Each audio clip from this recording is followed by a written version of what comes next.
Wat prikkelt mij echt, was de vraag.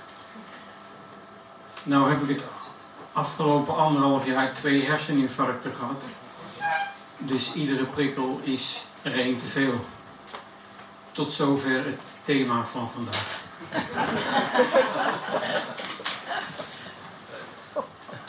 De herfstman. Door eeuwige onzekerheid wordt de jongen een herfstman.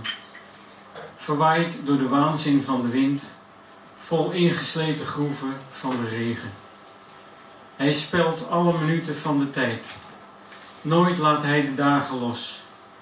Zijn handschrift aarzelt. Hij schrijft de toekomst telkens weer verkeerd. Maar als hij de tijd terugleest, weet hij bijna zeker dat het winter wordt. Bijna.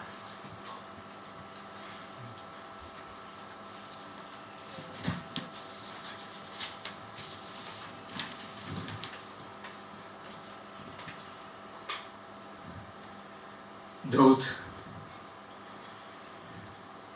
Waar zijn de beelden gebleven? De man kijkt naar de rivier. Water, denkt hij. Hij observeert een donker bos. Bomen, denkt hij. Hij tuurt naar de hemel. Wolken, denkt hij. De man overziet zijn gedicht. Woorden, denkt hij. Dan ziet hij een kind met een waterpistool. Het kind zegt, ik schiet jou dood. Dood, denkt de man.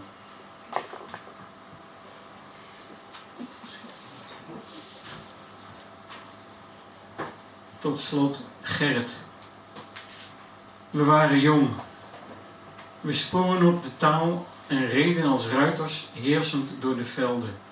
Slingerden lasso's van woorden naar alles wat we wilden veroveren. Het waren dolle, roekeloze tochten. Pas toch een beetje op, riep Gerrit Komrij ons nog na. En 's avonds stond de taal op stal na te dampen in een gedicht. Hinnikend van heimwee, vol van verre betekenissen.